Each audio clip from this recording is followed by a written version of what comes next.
Hello guys, কেমন আছো সবাই? আশা করি ভালো আছো। তো RabiTech বাংলার নতুন একটি ভিডিওতে আবার স্বাগত। তো আজকের ভিডিওতে আমি দেখাবো জিপ ফাইল কিভাবে এক্সট্র্যাক্ট করবেন। তো তার জন্য একটি অ্যাপ ডাউনলোড করে নিতে হবে। তো প্লে স্টোর ওপেন করে নেবেন এবং প্লে স্টোরে গিয়ে সার্চ করবেন RAR।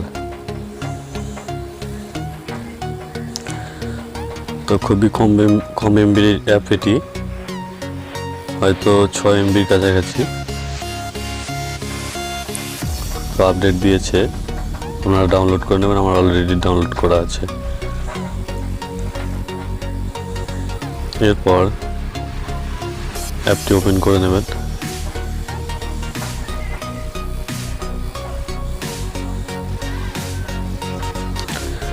তারপর যে ফাইলে রয়েছে ওই জিপ ফাইলটি, সেই ফাইলটি এখান থেকে সিলেক্ট করে নেবেন।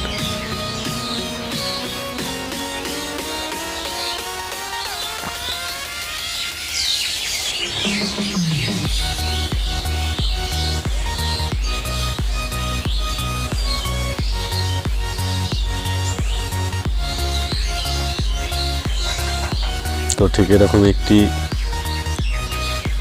ফাইল থাকবে এবং পাসওয়ার্ড চাইলে পাসওয়ার্ড দিয়ে দেবেন। তো আমার এই জিপ ফাইলটিতে কোনো পাসওয়ার্ড নেই, ওপেন হয়ে গেছে। এবং এই যে ফোল্ডারটি আছে এতে সিলেক্ট করতে হবে।